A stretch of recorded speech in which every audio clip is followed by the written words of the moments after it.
too, as we're just talking, go ahead and mute yourself just for a little bit while we go through so the audio comes through clearly for everybody. And then if you haven't done it, introduce yourself there in the chat box. Nice to see how many people we've got. And then Ed just threw up a note too. Just to reiterate, he's recording this today. So as we get done recording this, we'll plan to put it on YouTube and create a link, and then that'll come back out later for everybody to view as well. So if you missed something or want to hear something again, you'll have that available to you. So yeah, welcome everybody to session number 2, so outreach strategies. In session 1, we talked about the Firewise process, and it was a 1 hour. We felt like we kind of cramped time, so we extended out to 2 hours.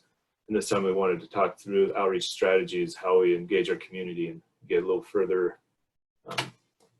engagement out of the folks around us. So just like all of the sessions all the workshops that we have done and that we're planning, this is to help connect the communities across Deschutes County. We've got a lot of resources out there in those communities if you think about how much work is going on. And I think when we really start talking to one another, we find out that we are all working on very similar things and struggling with a lot of the same hurdles. And I can't claim to be an expert or know all the answers to everything, but I do know that there's people out there that have answers or some solutions that help to promote our defensible space and our messaging forward. So today, that's what we wanted to talk about, is sharing those ideas and ways of reaching out to our community. Hopefully the outcome when we get done with this is that we've continued to build that extended support network of resources, and in this case, that are going to continue to assist in successful outreach. So today, the way that we're going to kind of go through this, we're going to do a little bit of interactive polling. So we're going to kind of ask some questions. Hopefully that kind of builds kind of that feeling or that viewpoint that we do see that we have a lot of commonality, but also, it's an opportunity for myself and Ed to kind of see some of the things that people are thinking and, bring to light anything that we may not be seeing. So we're going to do a little bit of polling to talk, and then we'll turn over to some guest speakers with local examples. And we got a couple different examples today. One, just a local community that is awesome, the work that has gone on from the start of when they became Firewise to where they are now. And it's a pretty average community, in my opinion. It matches up with quite a few demographics across the area here in Central Oregon, so it's a good one to hear. And then we also have larger communities, not a spoiler alert, but Sun River is also going to talk about their outreach strategies, where they've been doing it for a long time and have a lot of tools built up. So it'll be good to kind of see the cross-section of those two communities. And after we get done with our guest speakers, we'll do a breakout session where we kind of talk about newsletters and stuff, and newsletters and outreach kind of strategies and what we need to compile to put that stuff together and hear from one another. And I'm hoping at that point it'll be less of myself leading the discussion to more of everybody being able to come off mute. We talk a little bit more about the stuff that we've been doing, talk about the hurdles we've had and the successes that have come out of the other side of it. And then when we get done with that, we'll bring it back to the whole group to kind of talk about what was discussed in our breakout groups. And then we'll wrap the whole day up with Ed discussing some of our grant programs as far as what goes into a good grant proposal, and then also the 4-star program that we use here, or you have the ability to use here in Central Oregon. And we'll wrap up the day. So speakers that we have today, there's myself. As I said, I'm the Fire Adapted Communities Coordinator for Deschutes County, which means I'm the Director of Project Wildfire, coordinate things like Fire Free and a lot of our Firewise communities as well. New position for the county, but basically the same duties as what you saw when Jody Barham and Allison Green were in the position, just a different title and now funded directly through the county and not a contracted position. We're going to hear from Bert Neumeier. He is the resident leader in Tillicum Village. A lot of good work there. It'll be good to hear because it's a very relatable work that he's been doing. Then we're going to hear from Patty Gentilomo. She's the Director of Natural Resources in Sun River for Sun River Owners Association, and Susan Berger. She's the Communications Director down there as well. The two of them have a great presentation that they're going to put on. And then Ed Keith, at the end of everything, will be walking us through those last two topics. But he's the forester here for Deschutes County. Most of you guys know him already, but yeah, great guy. Okay. So I think we're actually ready to go ahead and kind of go to those poll questions that we have set up. And I believe I need to stop sharing so Ed is able to throw those up. So the way this is going to work, well, there it is. Outreach method. So there's a question that popped up right in front of you. And then you can choose as many of these as pertain to you. So I'm also doing this with you guys.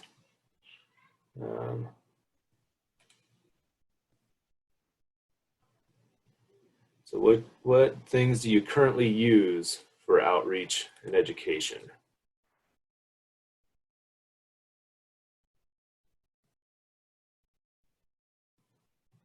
Just kind of get that feel of like what is going on out there. And then, I think when we go into our breakout groups, it'll be a good opportunity for us to be able to talk about those things, because we're going to find out there's a lot of communities already doing the things that a lot of the communities want to be doing.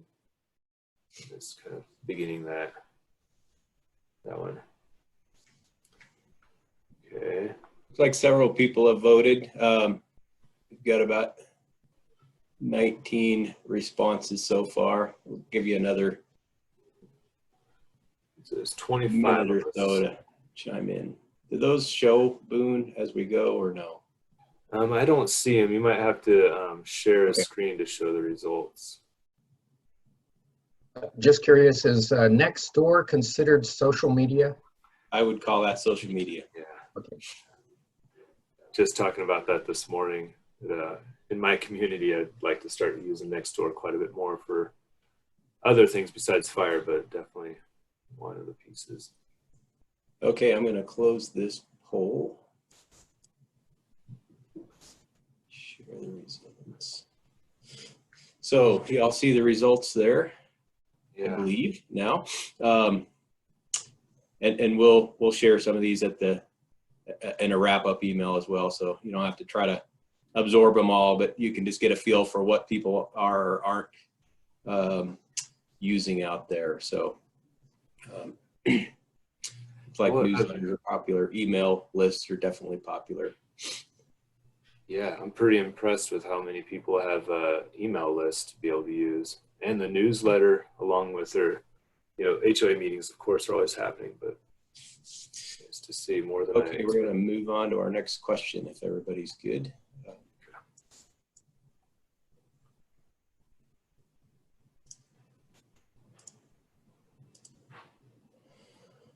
What sources? Next question has to do with the sources of information you may or may not find useful when you come up with an outreach plan.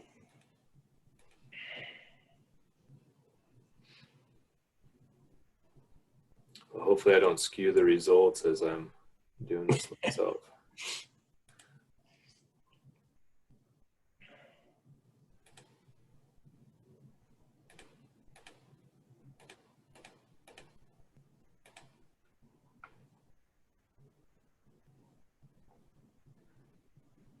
Today, well, the last couple of days have been listing out all those resources that I'm aware of and I know, and I had to condense the list down a little bit because I realized there's a lot living here in Central Oregon. There is a ton of things that we are able to use.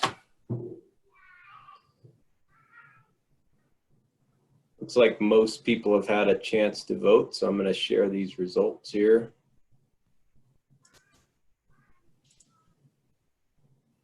Yeah. Looks like the Firewise program is on the top of the list. I got to step it up a little bit. Project Wildfire is coming in second. Man. good news, Megan. Megan's with us from NFPA and our link to Firewise. So good source of information for folks to share outreach materials. Okay, we have one more question for you.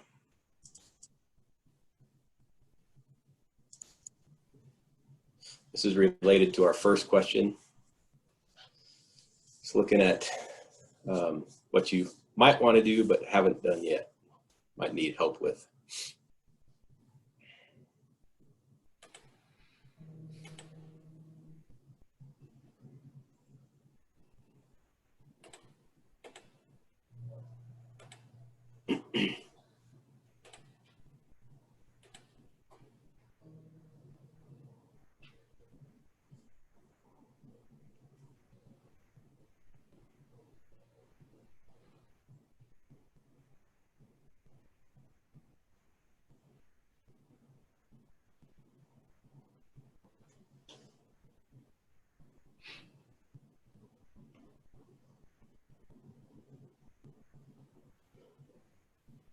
Okay, I think it looks like most people have put in their responses. Share this last result. Oh, yeah. That's good. Looks like welcome or orientation kits are probably the top of the list, and that's one thing we plan to talk about, especially in the breakout groups today. So maybe we can get some ideas going and share those back out after this this meeting today. Yeah. Well, that's pretty awesome. Yeah, that's definitely one of our topics. And then the social media is up there higher than I somewhat expected, but Need a social media clinic. yeah, yeah. Probably need to attend it myself. As do I. All right, I'm going to stop the share and let you. Okay. Okay, I'm going to go back to sharing my screen here. Okay, so the poll questions were pretty good there. That was pretty awesome to see, and it definitely kind of gets that feeling of what people are familiar with and what we're needing. Am I muted right now?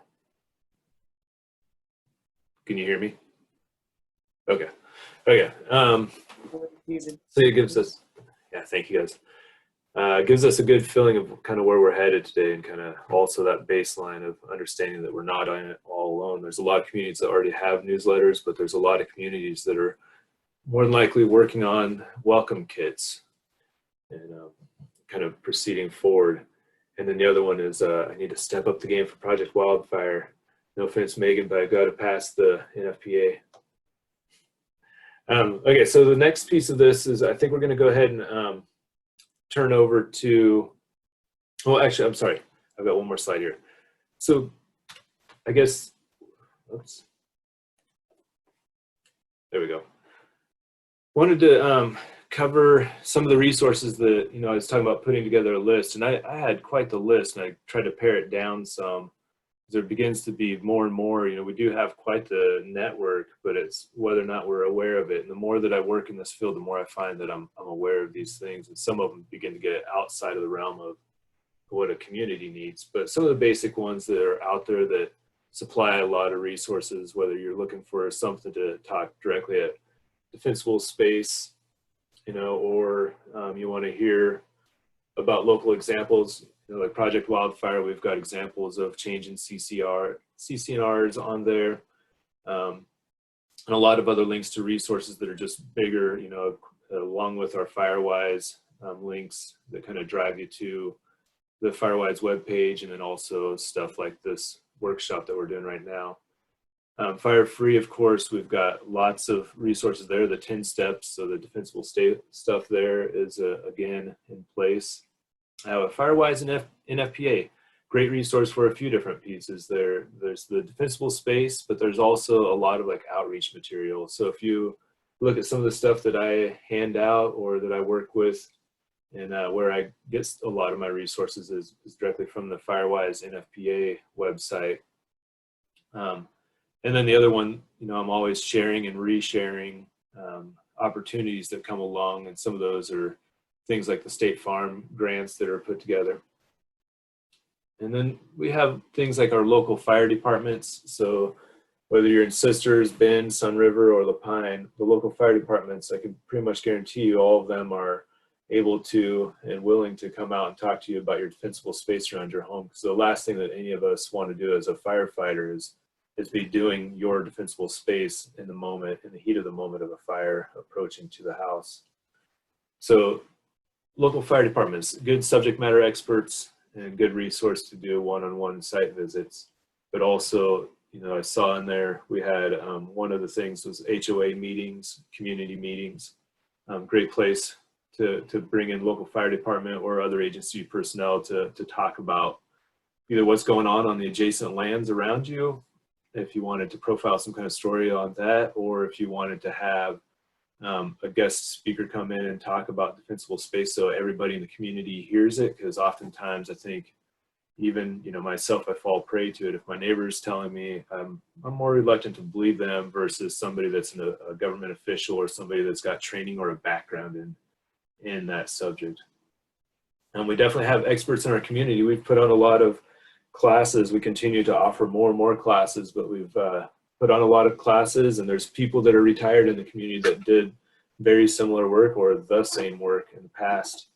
And those are great folks as well to draw on for experience. That's one that a lot of us, I think, find ourselves using and utilizing on a one-to-one basis when we're out in the field.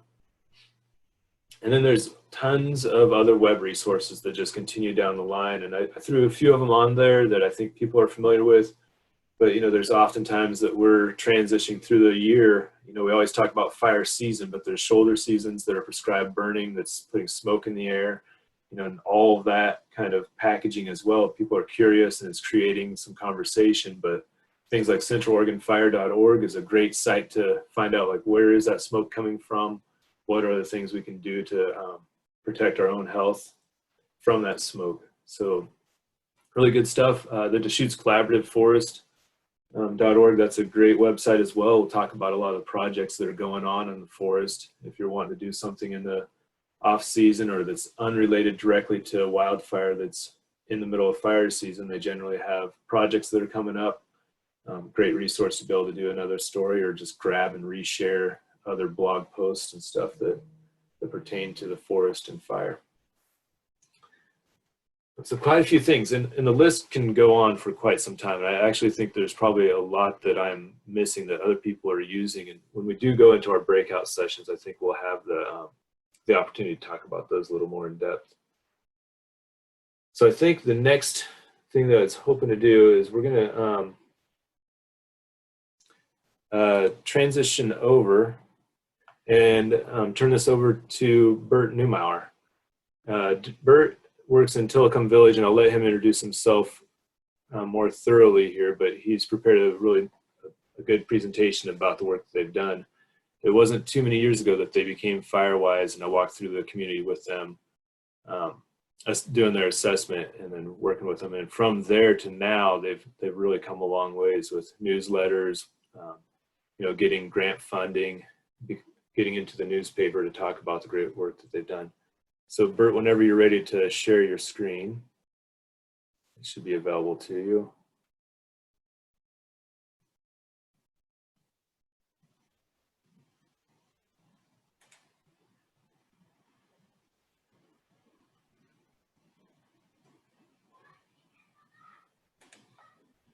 Okay. And then you'll have to come off mute when you're ready, Bert. Good morning. Good morning. Can you hear me? Yep, You got me? All right, great. Well, good morning. Excited to be here today and to share all sorts of good stuff that we've been doing in Tillicum Village. I'm a transplant from the Northeast. My wife and I are both teachers. I became an administrator and actually a trainer of teachers for many years, 43 years actually. And the call to join our 6 grandchildren came and we took it. So that's why we're here and enjoying the new life. And in the 4 years that we're here, I've learned quite a bit about Firewise. I did have, we had a house fire in the Northeast, and that was my only experience really with fires, aside from Boy Scout camping. And that was one I never wanted to repeat. And so when I heard about and learned about all sorts of things here that were really fire dangers, it got me intrigued. I helped out on the volunteer Tillicum spring cleanup days. Had the good fortune of meeting Marie Phyllis, who's here today, and she and her husband had led the cause for Firewise starting in before 2018, and it was with Marie's skillful leadership that a great committee was formed, and the Firewise status was achieved. And so we transitioned leadership in the fall, and I had many tutorials from Marie and some with Jim, and they really kind of filled me in. I took the course that that Allison, Ed, and Boone had offered, and felt like I had some skills, and then sort of jumped in head first. Excited because in my former life, I had done a lot of grant writing and had done a lot of working with people, and obviously, and so it was really a kind of it was a nice challenge, and I'm happy to say that it was a good decision on my part, and I still have lots of support. Tillicum Village is in Southeast Bend. Let me introduce the PowerPoint. I put the PowerPoint together partly for you today, but also for people later if they couldn't be here, so that they had the context and they had the information. So I'm not going to necessarily read everything, but it's there for you to take a look at. So it's a community of 164 homes, and the nice lot size, reasonable lot sizes compared to some of the ones that you see now. And it has walking paths and pond, and you know, a variety of open space. There are several signs that greet you on the way in, as you can see on the left, and in the middle, that's the actually the grant that I submitted. That's the map that we created, which shows all literally the green space there. And so you can see that it's a pretty good amount. That's 16 acres there, intermingled among many homes. And the red, if you were wondering, those are the hot spots, literally, that we needed to work on as far as our grant was concerned. And I'll mention that in a little bit. We have our Firewise signs up. We have a couple of them at nice intersections, and it's nice to be able to have those up for the public to see. We started, as I mentioned, with Marie Phyllis. The application was accepted in 2018. Marie did some wonderful things, including inviting the Realms High School last year in the spring, to a special cleanup day where she invited the principal and a cadre of students to come over. And we've talked about it a number of times, and I certainly wanted to do it this year, but with COVID we really couldn't. But the end result was that it was a nice way to interface with the community and have kids really understand what Firewise is all about. They helped out. They learned something, and in truth, I think many of them actually changed because of that participation, which was something that I wanted to duplicate in this year's activity, especially being that I did apply for the second grant that I applied for was the State Farm NFPA grant, which provided $500 for the community preparation day, and that was going to be helping connect families and residents, rather, with some of the local community. We have some Boy Scouts. We had a connection with Boy Scouts. We had a connection with the American Heritage Girls. And in small groups, we had sort of anticipated we could probably do that. And then COVID hit, as we all know, and it had to be done very differently. But that certainly is on the docket for next year. The next question I answered was the continuation of the sort of the story, with a Firewise story here. And we were very fortunate, I think, in Central Oregon to have the Deschutes County Fuels Reduction Grant offerings that Ed and others took care of. And we we went for a large grant because we had a lot of trees that needed to be taken care of. We had some hazard trees. We had a huge hollow tree actually right near where I live that took literally a day to take down. I mean, it was just, there were real dangers there. We did some thinning, we did some limbing up, and we really had a great, a great job. Saw a great job being done by the cleanup crew. As a result of receiving the money, we actually had to come up with a plan, and I first started with a plan, and that was the plan from the assessment, which had identified as a #1 concern removal of the ornamental juniper bushes and arborvitae that are all around our community. We're loaded with ponderosa pine. We're loaded with those awful trees called junipers, and we needed to pare down and to really make things much more fire safe. And so with the Commons director and with the new president of the HOA, we did many walk-arounds to really identify what were the problem areas, and then we prioritized them. And while it sounds like a lot of work, it was really it's fun walking around outdoors in nature and seeing what's there. And especially once COVID hit, I mean, it was wonderful because there were only a couple of us and we could do that.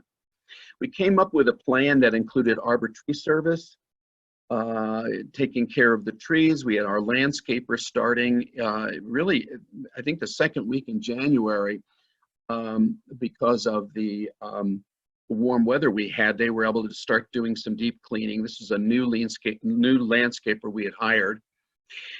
And then my experience with my own home area with hiring the Adult and Teen Challenge men was very successful. It's a great program, and they have a vocational program for the men. They also sometimes have to work at the thrift store, and they have other jobs that they are involved in addition to their schooling and part of their actual sort of rehabilitation program. So I wound up, singing their praises, and the board was able to come up with some money for that. And so it was really nice to be able to work with them. I had them for 8 afternoons, and we went all over the place, and we just cut and pruned and limbed up and really did a tremendous amount of work. One of their major accomplishments was removing about 100 feet, maybe even a little bit more than 100 feet of ornamental juniper bushes at the entrance to Tillicum Village, which was a real eyesore. So it was really a wonderful experience for them, and a great experience for us as well. We had a lot of board member volunteers and the task force volunteers. The Firewise task force has about 10 or so folks, 10, 12 people on it. And they're very active, and we had done some walk-arounds to see what were the high spots. I really wanted to make sure we included as many people as possible as we did this, and I think that's a sort of a nice thing, and maybe others are doing the same thing, but it shares the ownership, which is really wonderful. Lots of volunteers. And as we go to the continuation here, once COVID hit and that we had to cancel the Fire-Free Community Preparation Day, we just had to come up with another plan, and we just wanted to be safe about it. And so we really engaged small groups of people when they asked, and many of the task force members were there. Mariella is on today, and she and her husband were out pruning and spending time doing that kind of a thing. And it was really very helpful to have that support.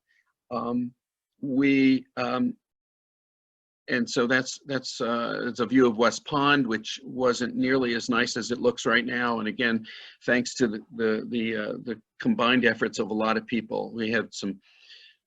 We all are also, not only are we filled with juniper bushes, we're all filled with with needles and pine cones, and it takes everybody to help out. And a couple of people were my pine cone people, and they picked them all up and whatever. It was just wonderful. A lot of cleanup took place, and by homeowners this year, certainly much more than usual. the cabin fever, I guess you could say, really helped to get people out and doing. And that was also helped by many of the residents taking a lot of the yard waste to the landfill.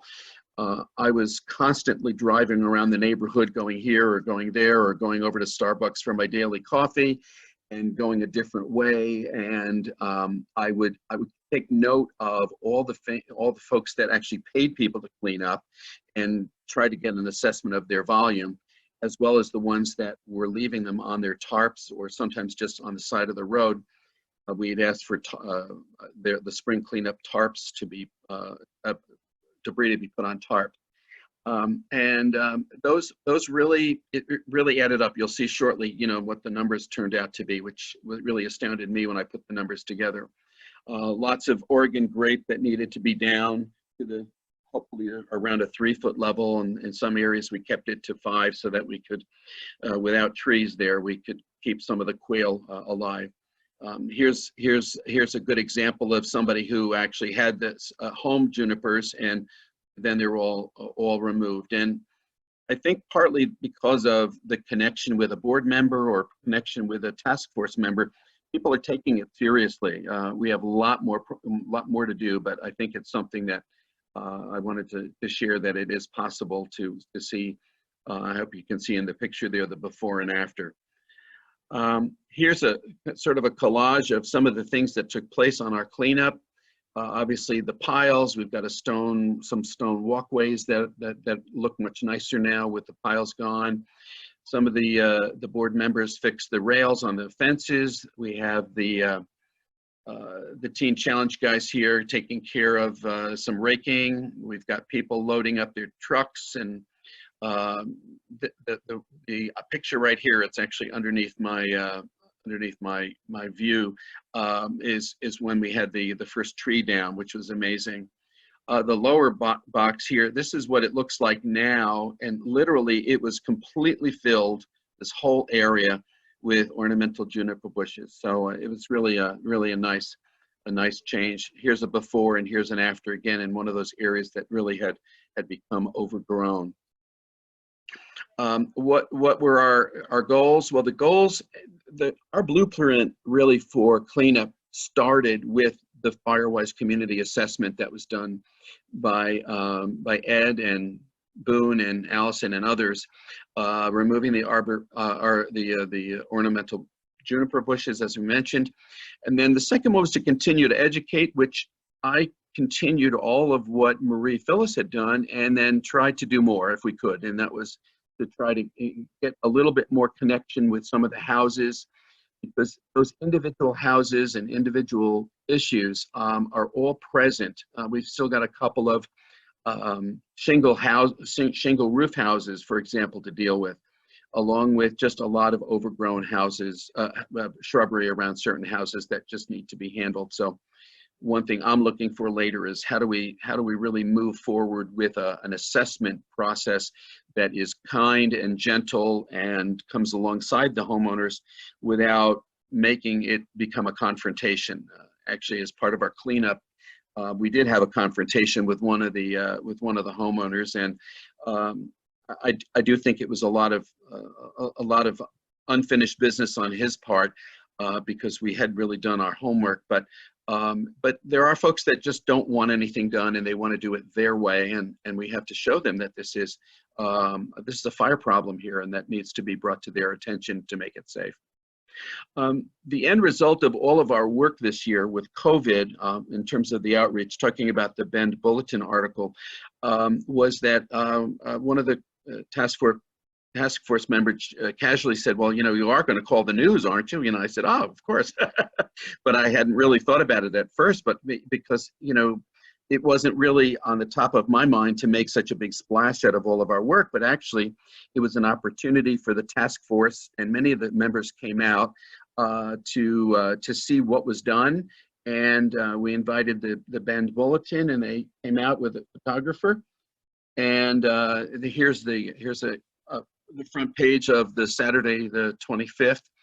of April, and you can see we're standing around and maintaining our social distance, at least at that point that we were, which was good. Many had masks, and we were really, we were able to get some good coverage. It's a really accurate article. It is available at the end. You'll see that there's a link for it so that you can go to their website if you'd like and take a look and read it. But they quoted me verbatim about the power, the negative power of the juniper bushes with under trees firing up 5 times their height, and it's like pouring gasoline on the fire and things like that, which was great. And it was nice to have an accurately done article. These were the same 2 men that had come and visited with us last year, and where we had an article in the paper. So it just showed me that, you know, all things are possible, really. You know, if you just call up and ask them, and they finally did get back in touch with me, and it worked out nicely. They really were very friendly about it, and actually stuck around for over an hour with us as we walked around, which was great. I was able to get the orange vest also through the State Farm grant because they were safety issues.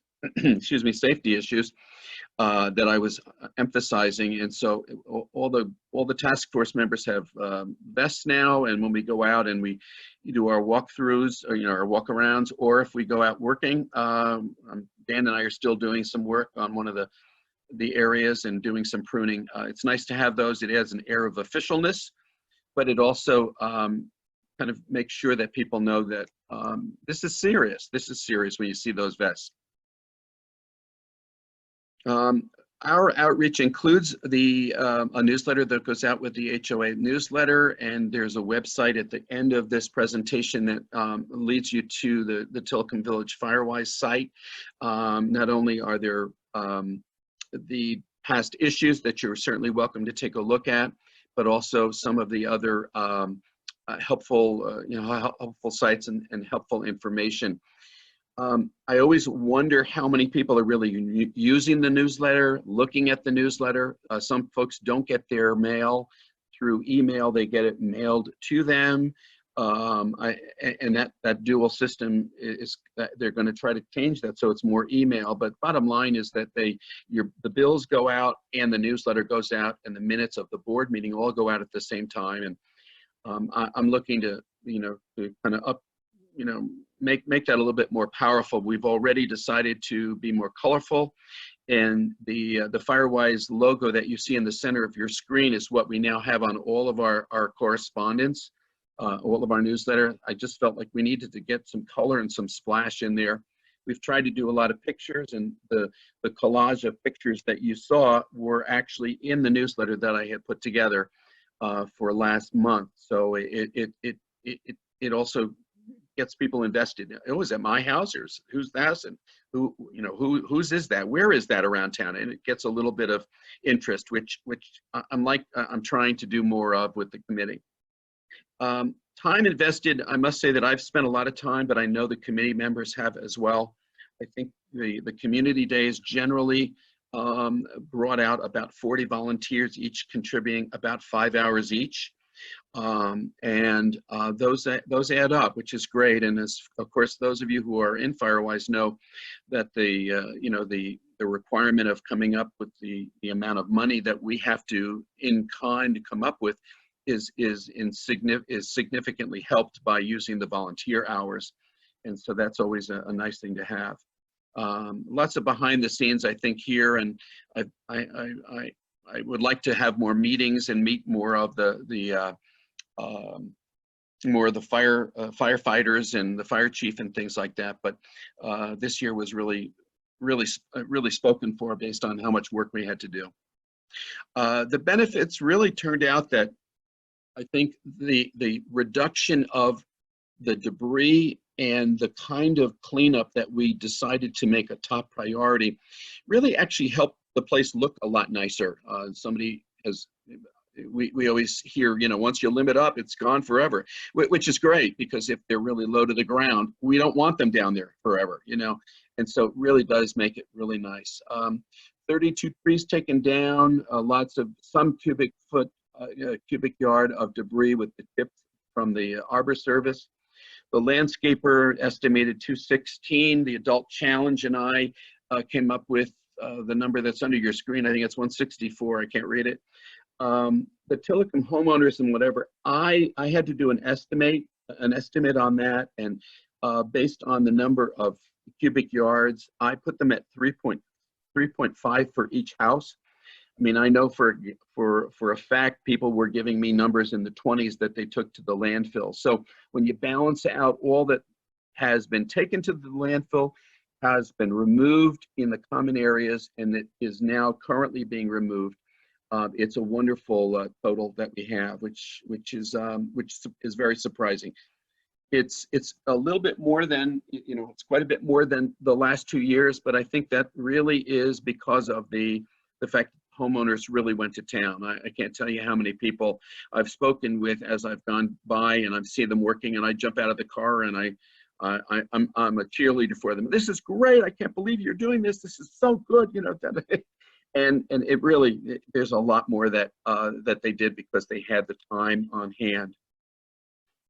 We're going to look to increase our resident packet information a little bit more, get a few more people to the Firewise committee, and I have one in mind already that is thinking about it.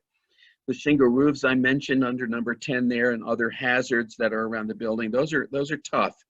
But with the board's help, I'm sure that we'll be able to work on that. And it's the last item, I think, but not really. It's actually the first one for me in my mind, and that is that assessment form and how to really engage the homeowners and come alongside them and be supportive of them, and not create an oppositional situation.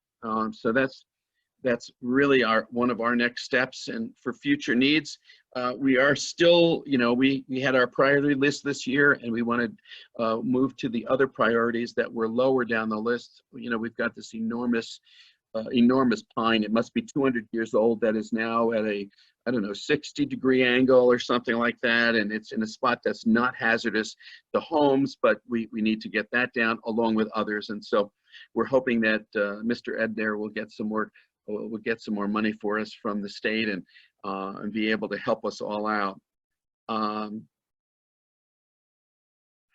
And just to close, this is the site that we have here for Tillicum Village. Our new president is a rather much a whiz in websites, and so the online presence of Tillicum Village has also increased this year, which is great. And so he's got lots of information there for us under the Firewise and Tillicum, and plus there are other things there. And there's the address for that article that I mentioned. And with that, I will close. And I don't know. I think we're taking questions later. Is that right, Boone or Ed? Yeah, I think we will take questions later just for the sake of time. But we're doing doing pretty good right now. I kind of want to pull out one overarching idea there. Thank you, Bert, tremendously for running through all that. Yep. And one is, my pleasure. Yeah, thank you. The one thing that I really pulled out of everything that Bert said, right, is I dove in deep as we talked through that and wrote down a lot of notes. But the big one that I really pulled out was there's a lot of work that has gone on, right? And you look at how it's happened, and removing of vegetation and changing that can be a really big hurdle when you talk with HOAs about changing the vegetation and landscaping throughout the community. And he's able to do a lot of that. And I thought that was pretty cool to see.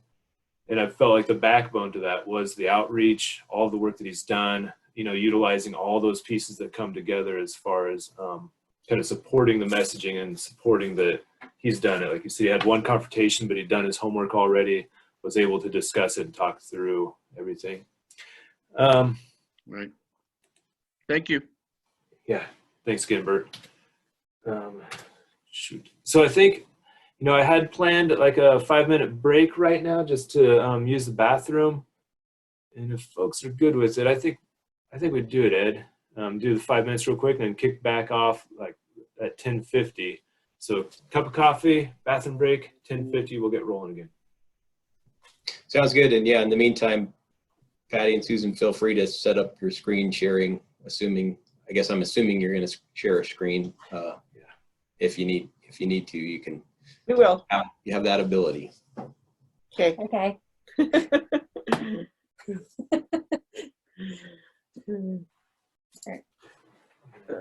see if I'll just do it now.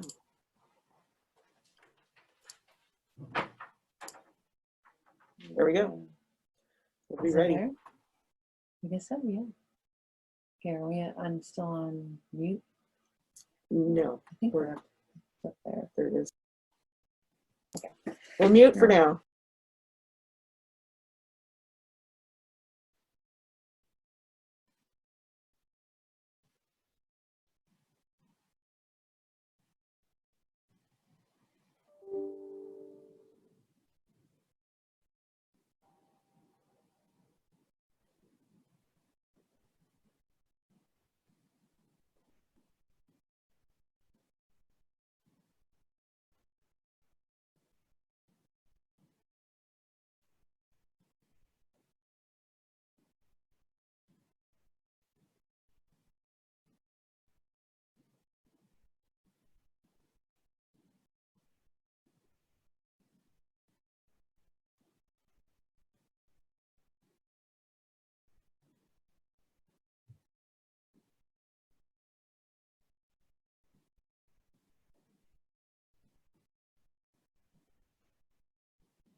Susan, Patty, you guys, oh, never mind. No one is there.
Okay, so I think we're getting back in here. Are you guys all, how you guys feeling, Susan, Patty?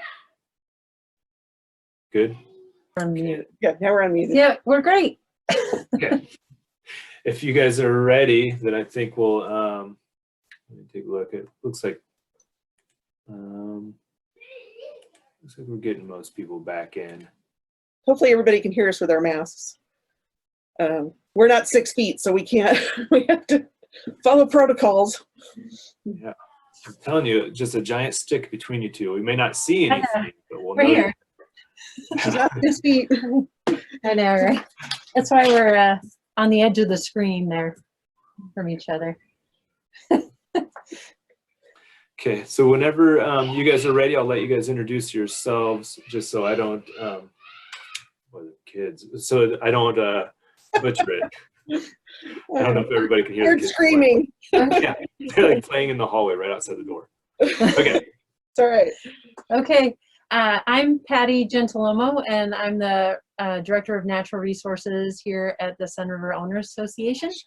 And then Susan Berger, the Communications Director at the Sun River Owners Association. and we're both at the office today, so again, that's why we're wearing the mask, so I apologize for that. So hopefully you hear us pretty well. We were asked to kind of talk about outreach strategies that we use here at the Sun River Owners Association.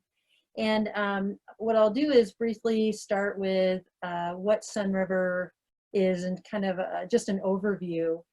So we have over 3,300 acres at Sun River, and we do have two primary systems. We have the forested acres as well as what we call the Great Meadow. It's divided out into common area as well as private property, which branches into residential lots and commercial and so on.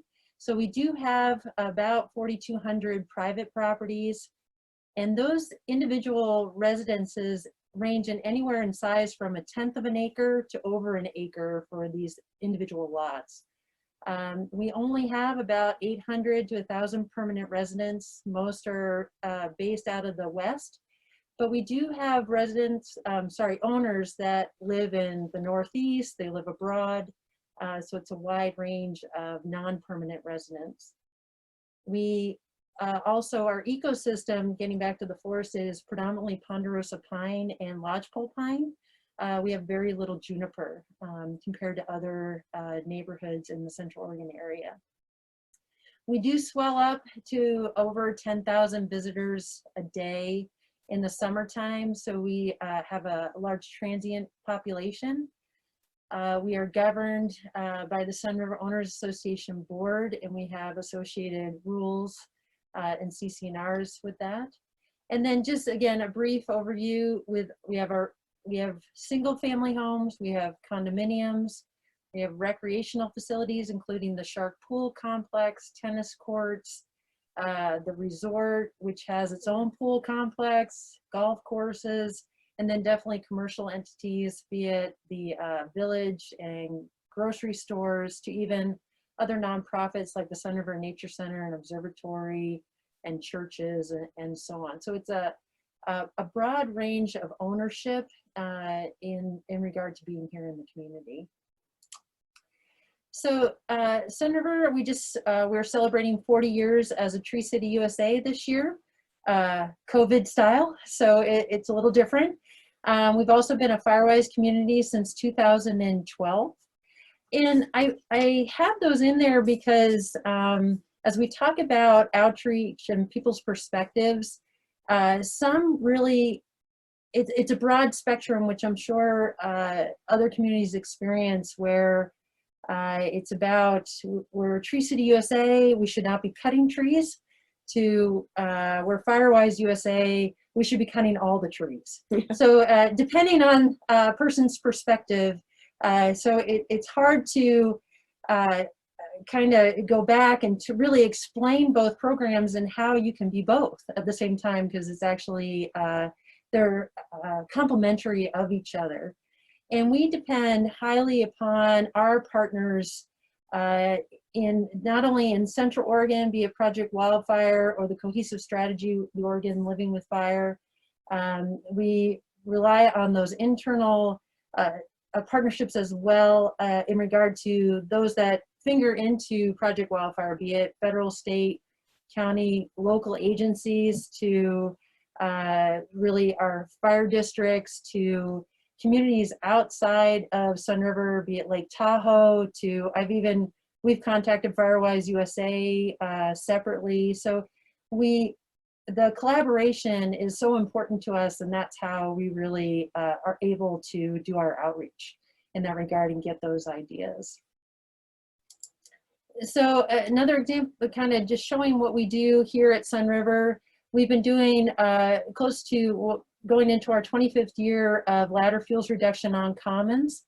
We have about 900 acres of forested commons in Sun River. We do about 120 to 150 per year and do tree thinning. We do marking and flagging of property lines. And we also have a compliance program for private properties in which they're inspected, and we go through compliance letters and notices and so on.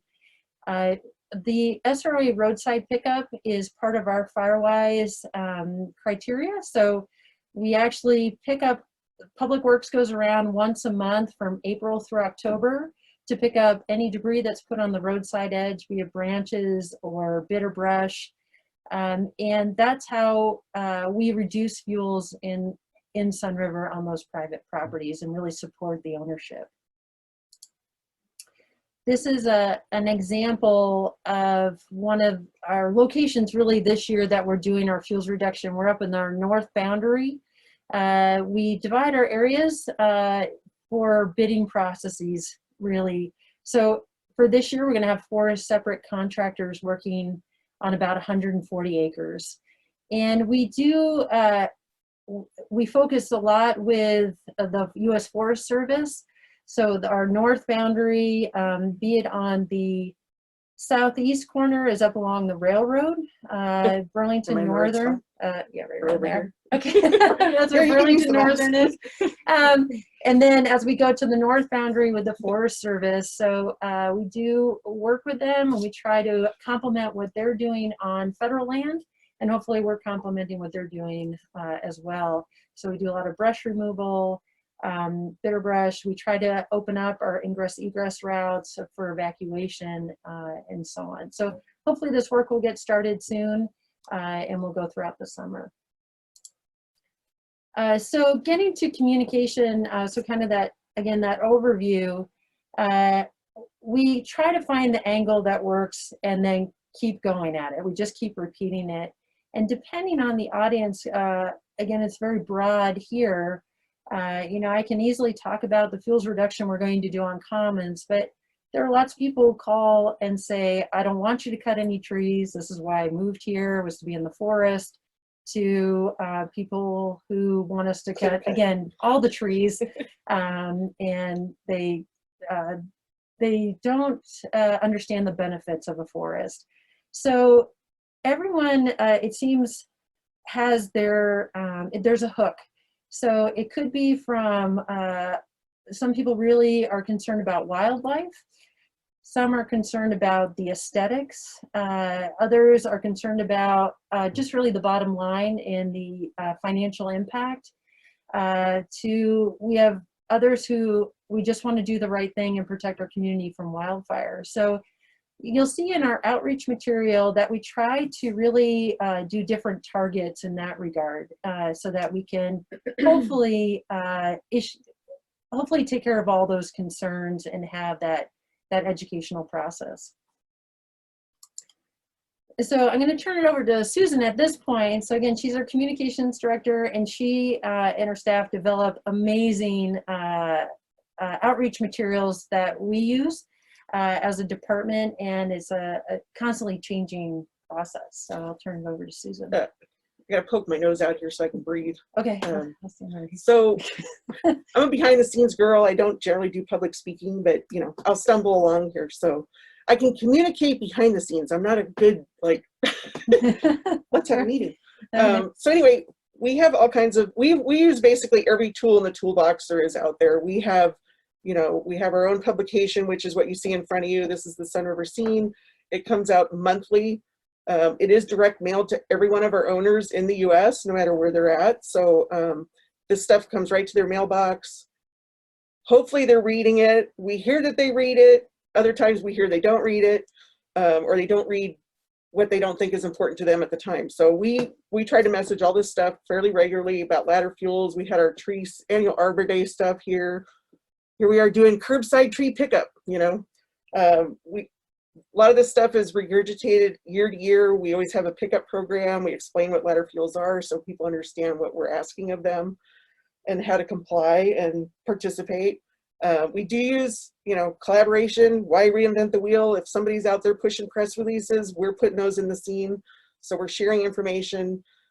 People, not only owners, but people outside the community, like Patty and I live just outside the fence. Some of this information does trickle down to them. They do pick up our publications. So we feel it's important that we share to outside communities as well, that, if you're fire safe, we're fire safe. And if we're fire safe, you're fire safe. So we kind of do this, hopefully everybody's sharing the same messaging, and making sure we all communities stay safe. So, because what we do affects them and vice versa. We do have other printed materials. We have handouts. These are things you can pick up. We also run these as just advertisements within the scene. And I'm a big believer in not having to reinvent the wheel. So like, we use a lot of Firewise information because it's just not us harping, ladder fuels, whatever, fire, defensible space. We want people to understand that it's a global, US-wide program. It's not just Sun River trying to tell you what to do with your property. It's something we all should do as responsible homeowners. So we like, we'll tag our stuff with Firewise logos and Fire Free logos and, Project Wildfire, and, just trying to get the information out there as best we can every month. Fire season really doesn't end here. So we're running this stuff even in the height of winter. Yep. And all this stuff is grabbable. We kind of try to regurgitate the same information onto our website. Our other printed materials, we share it via email. You talked about, people asked about doing a welcome packet. We used to have like a really simplified 8.5 by 11 run off on the copy machine with some of this information. Well, last year we decided to put money towards an actual booklet, which is, part of what you see here. But it's like, it has all our association information, and this goes out to all our owners, as well as new owners. So when a new owner property, when a property sells, our accounting department has this at their, beck and call, and they mail it directly to everybody who's a new homeowner. So they can't like say, well, I didn't know you had ladder fuels here. Well, yeah, we do. So yeah, we share this information with as many people as we can, and owners. It talks about recreation. It also has like a little, emergency preparedness, how to evacuate, and then, our owner directory, that kind of information. So, whoa, sorry, hit a button. Hang on, let me back up. Hit my mouse. Our website, outside of the scene, our association website is probably our second biggest messaging platform. Mm-hmm. I can click in here real quick so you can kind of see. I went right to Patty's page, one of Patty's pages. So we repeat a lot of the same information that you can also get in handouts. Here's our fire free dates coming up. The pickup program. So everything we try to, our website, by the way, is new this year. We had a really clunky one. The board thankfully felt it was worth the money to get a updated, more user-friendly, better platform. And it's been a godsend. People are loving it so far. We can do FAQs. Our other old website, you couldn't do any of this stuff. And we link out, to Firewise, LFR plans. Patty's got all kinds of pages on here. Here's all our stuff about Tree City.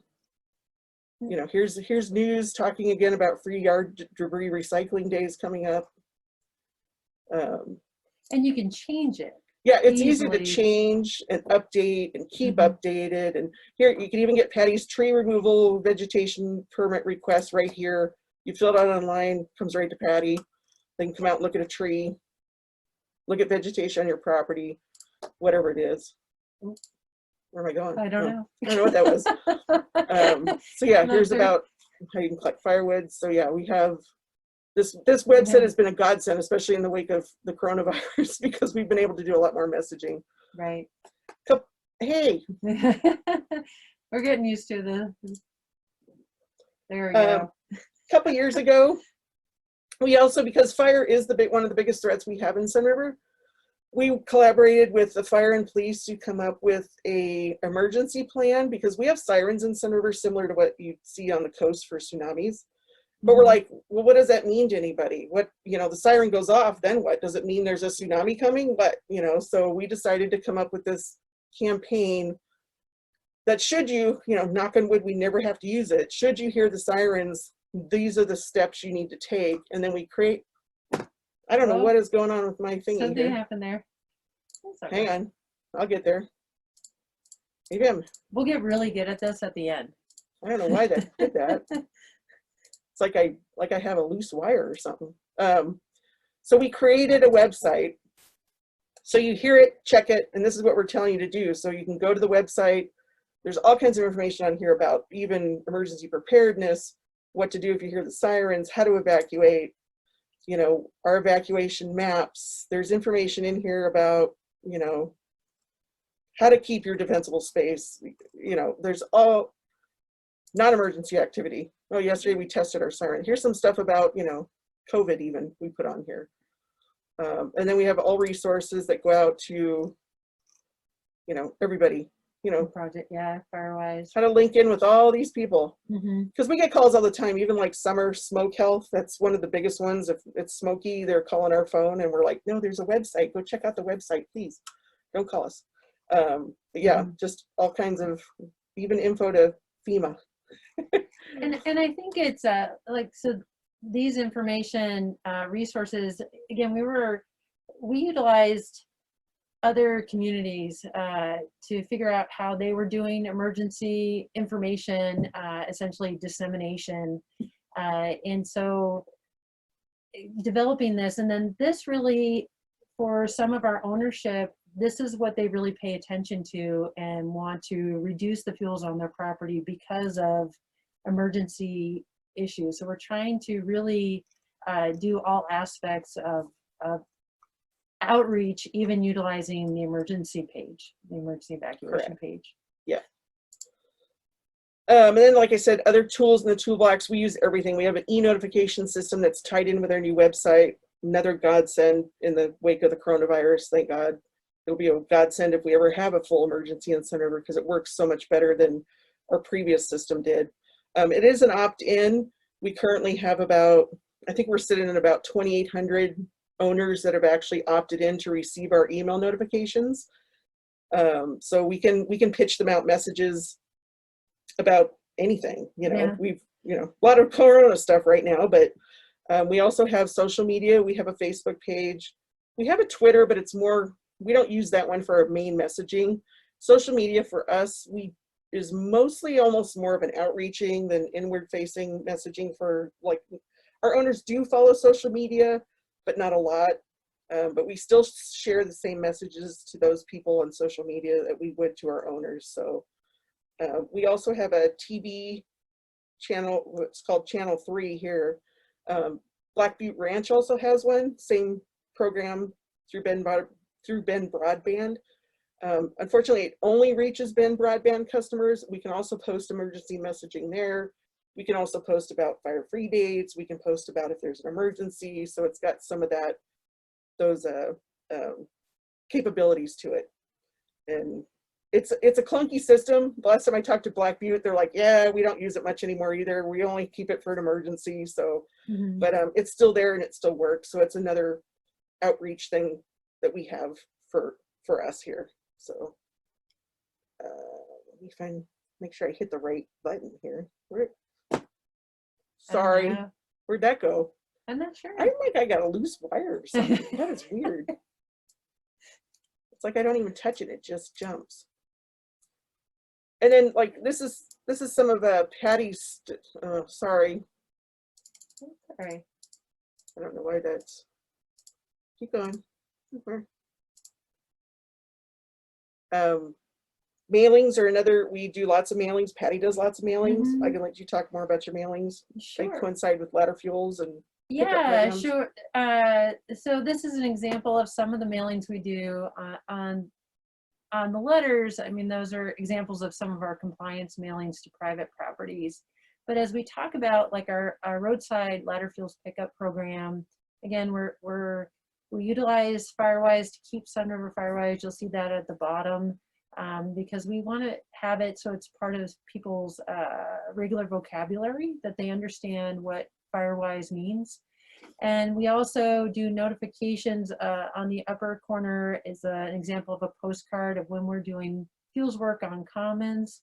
That again, it's a way of notifying owners that we're doing the fuels work, but it also is an avenue for them to contact us, and we can have conversations as to why we do fuels reduction. And then we definitely do a lot of in-person visits. So that's Dawn down in the bottom there, talking to one of our contractors and one of our landowners on site. We do a lot of site visits. It's a little different now with the COVID-19. We're a little farther away from each other, but we try to really be available to go out there and walk the property, actually explain some of the issues that might be on a property, and then why we're asking for the fuels to be reduced. So some owners really, they want that one-on-one experience to be able to talk. Some just want to talk on the phone. Others, they don't want to talk at all. But really, that one-on-one experience, though it's time spent, it's time well spent if you can do it in that regard and having that one-on-one time. So that's just another example. And I guess one of our biggest, I mean, Bert talked about challenges. Our biggest challenge is the fact that we have so many non-resident owners. They only come here maybe once a year, and those are the ones that are the hardest to really message to, because I mean, yeah, they get the scene, they may not read it, that month, so they miss the story about the ladder fuels pickup, and then they're, you know, so we do struggle with that a little bit, and we haven't found a perfect solution for, you know, reaching out to them. We just kind of use everything, and we hope they're digesting it, and you know, being in compliance or contacting Patty and saying, hey, I've got, you know, trees, I need to come down or whatever. So yeah, and I think with any outreach, it's just it doesn't really end. It evolves. It evolves, but sometimes it's the constant repetition. You just have new owners, you have new residents in your communities, and sometimes we have owners that turn every 1 to 5 years. Yeah, we're going through about 300 sales a year. Mm-hmm. So it's that fast of a turnover. So, and luckily some of the newer ones that are coming in, they're a lot of them seem way more engaged than they have in the past. Like they want to do the right thing. So those are the ones we like glom onto, and we're like, bless you.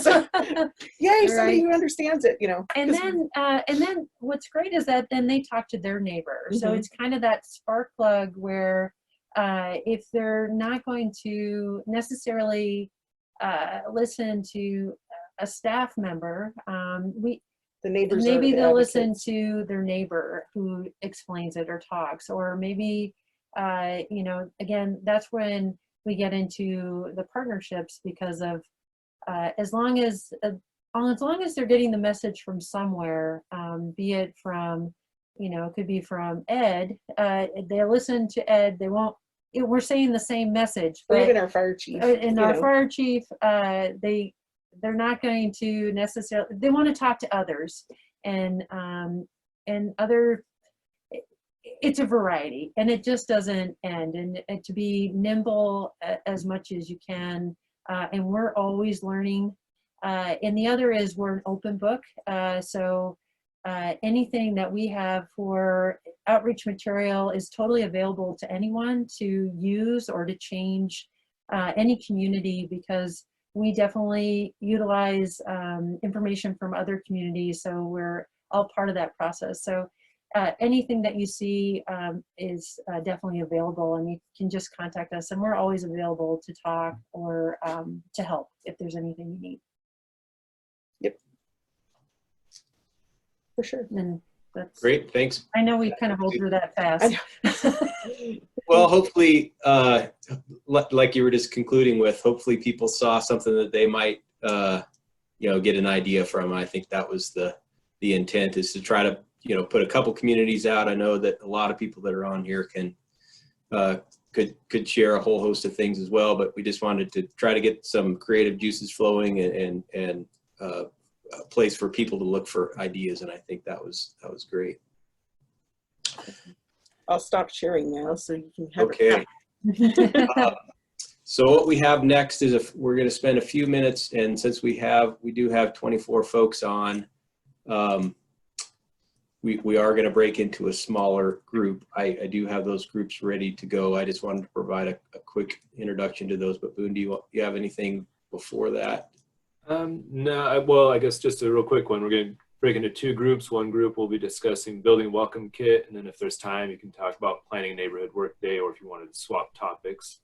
And the same for group B, they'll be doing plan or design a newsletter, so talk about things that go into newsletter, or they could swap the topic and do plan a project for grant funding.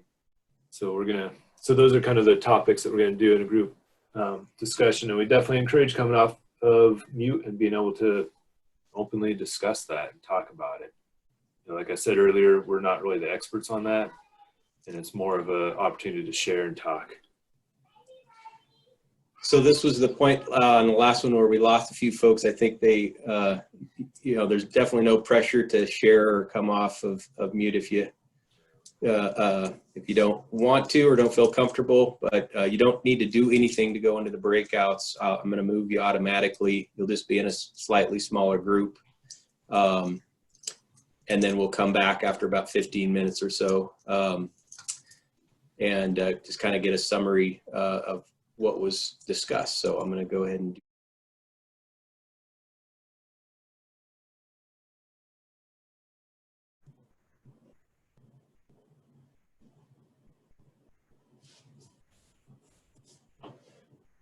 so everybody, as you come back into the room, you'll be automatically muted.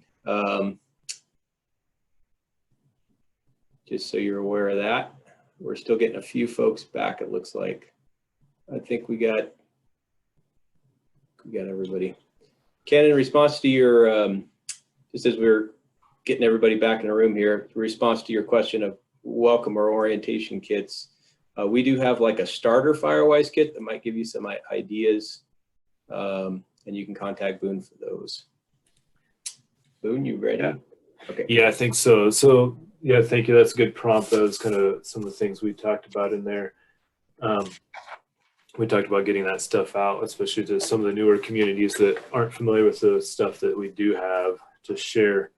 So our group, I thought we'd summarize real quick and try to just keep it to a couple of minutes. If there's things I'm missing or something that people want to add, we can do that, but we just need to make sure we're conscious of time here. We're hoping to wrap it up in just a couple of short minutes. Which actually, Ed, looking at the time, I don't know if we'll have time for you to run through everything today. So one of the, so our group, we talked about the building a welcome kit, which started our conversation, but we quickly kind of moved to just how outreach works within the community. It's very valuable conversation regardless. And we had the Sun River folks in there, Patty and Susan, so they're quite the resource, and we talked about what they had. And one of the things that I want to make sure that people are aware is they changed their outreach to a little bit bigger for their welcome kit, and the hope is that I'm able to get their welcome kit from them and then share that back out with the group, because their old one matches up more with what we're trying to do here at the scale of the communities that we have.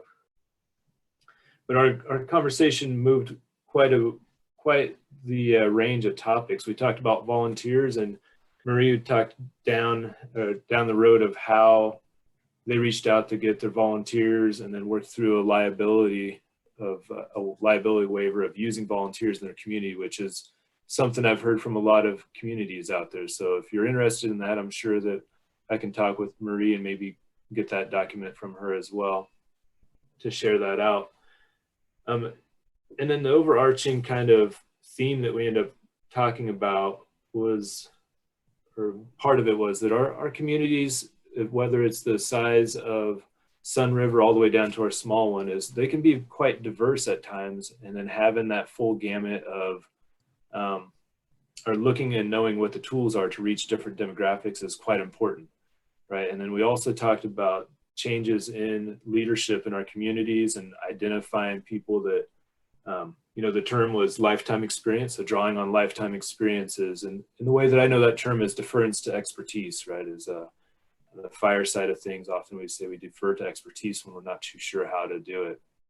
So lifetime experiences and drawing from that, because I know that a lot of communities out there have a lot of folks that have great experiences in their life, you know, such as Bert coming to our Project Wildfire meetings and talking to him, learning that he's been a teacher for several years and quite familiar with PowerPoint, and really lifted, you know, continued that program that was being lifted up and continued that outreach. So yeah, each community is different. So deference or lifetime experiences, drawing on that, and then using the tools that are in front of you. And then we also went down the road of talking about how we don't put people on their heels or put them on the defense as we're doing those welcome kits. And somebody said they saw the line, the tagline of "Welcome to our Firewise community," and talked about how that right away is more inviting, just inviting people to it. And we talked through how we are careful in the ways that we choose our words to be able to not put people on the defense. So Megan Fitzgerald McGowan from NFPA talked about a study that they'd done a few years ago that was a study on verbiage and just making sure that we weren't using or choosing words that makes people believe that we're some kind of authority coming onto their property to do something that people just aren't allowing, and more of doing a Firewise checkup versus like an assessment or an inspection. So those were some pretty good key pieces, and she said she would share that study with me, and I'll share that out to the folks here as well. And that's everything I got off of mine. Ed kind of walked through that pretty quick, but I'll do my best to summarize all those points and then put that together to send back out to folks. Great. And for group number 2, I'd offer maybe a similar, you know, very short summary. We went around with introductions, and we focused a bit on the newsletter, but like Boone's group, it was a wide-ranging conversation of just outreach in general, some challenges people are facing, as well as kind of opportunities or things people could offer. So just a few of those takeaways that I noted, and I won't probably get to all of them that I noted, but a few. One was if a group like Project Wildfire could serve as a collector of example newsletters. People were interested in different layouts. We talked about everything from, you know, being a quarter page in a full page newsletter to a full page and a multi-page newsletter. Looking at what other folks are using for content in their newsletters, just for, you know, serving as ideas, and so we're not all reinventing the wheel. So one thing I would ask of you all as you're attending that is if you run across a newsletter that you've liked, or one that you've created that you're willing to share, either for you know, layout purposes or ideas for content. I think we could collect those up and share them out to the larger group, and that might be a really good outcome for helping both design the newsletter, but also the content that goes into those. So I think we'll ask you for those in a follow-up email. Another one was the idea of using those subject matter experts, getting those out to the communities. I think it's a kind of a dual-pronged approach, right? Some people resonate more with talking to their neighbors, and some people that doesn't work very well at all, like Boone was sharing. And so reaching out to your local fire departments, your other state agencies, myself or Boone, or we can connect you up with, you know, potentially even people from other neighborhoods that might offer different perspectives. So again, we can serve as a connector between that, and hopefully you heard from somebody else that, you know, within your group that might have resonated with you for ideas on bringing people in for content as well. And then the other one, and this might be a subject of another workshop. Actually, we talked about this as another workshop topic, but we're just getting started in a community that doesn't have really any organization at all. And so I think people are in various stages of their Firewise journey, everything from you might be the only person in the community that's thinking about it, all the way to you have the community fully engaged and every point in between. It might be a subject for another time, but I just wanted to capture that as something that people are definitely looking for ideas for, is just getting started and reaching or having that conversation with more people.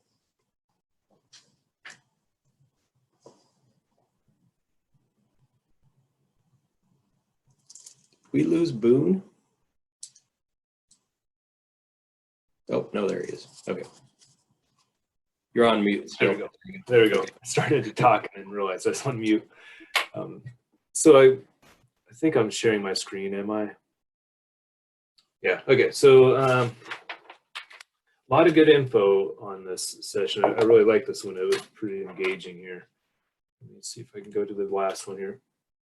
So I wanted to just kind of wrap up with what we talked about today. We only had a few minutes here, but I think the big thing is going to be our follow-up. But we talked through quite a few outreach methods, right? From our newsletter, social media, all the way down to our orientation kits, our welcome kits, and then also even some other things like the Nextdoor app and stuff. And so when we do the follow-up, I'll list out all of our resources that we do have. Like Ed was alluding to there, there'll be a follow-up email that should come here very shortly. And I'll compile all those resources, put together all the documents that I discussed through, and then also a follow-up survey. And I'd strongly encourage you to do those surveys. The last one we had minimal participation in the survey afterwards. And I don't know how to increase that survey participation besides hounding everybody. But the more that you reply to those, the better, so we know which direction we're headed with things and make sure we're identifying and hitting the target when we want to proceed forward. And then the last question, part of that email will be asking if you are willing to share your contact info with everybody. There's a lot of communities that had a lot of work already done that was pretty awesome. Like hearing the discussion that we had, I thought it was pretty cool to hear the experience that people had, like like that term of lifetime experience, and seeing how many people dive deep into these things and maybe not be the same subject, but have the skill set to be able to do this outreach. So that will be the plan. And that, I think, depends on how the workload goes for me, but likely it'll be next week that I'll get that out. I'll be shooting for either Monday or Tuesday afternoon to get the follow-up out to you guys. Just thinking through my week.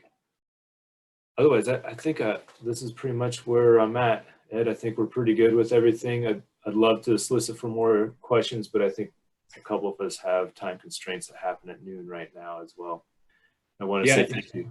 Go ahead, Ed. Thank everybody for joining in. We did have a couple other topics that we might have one more workshop on, so look for that chance. We had a couple things we were trying to squeeze in today, but we wanted to facilitate the conversation between all the participants, and that was really the priority. And the other thing I would just say is, we've noted, and that the logo's up on the screen there, but the Fire Adapted Communities Learning Network, we're a partner in that. It's a nationwide network of practitioners. We got a lot of good ideas from that network to put these on, and they did provide us some sponsorship to help out with that as well. And then I, of course, would thank our guest speakers as well for putting the time into their presentations. I think those were really valuable, and hopefully those served as one of the main purposes is calling on more of your peers to, because a lot of people have put a lot of work into this, and we want to make sure everybody's aware that your peers are a great resource for you. And we have now going on 40 Firewise communities, and so really creating a network here locally of those Firewise communities is one of the things we're really hoping to do today. So hopefully you'll reach out to somebody that you heard something interesting from today at some point in the future. Yeah. Thank you. Yeah, I failed to mention how much we rely on that Fire Adapted Communities Network, which is an awesome place. Well, Okay, I'm going to stop recording. yeah. Thank you, everybody. Thank Everybody have a great afternoon. Thank you.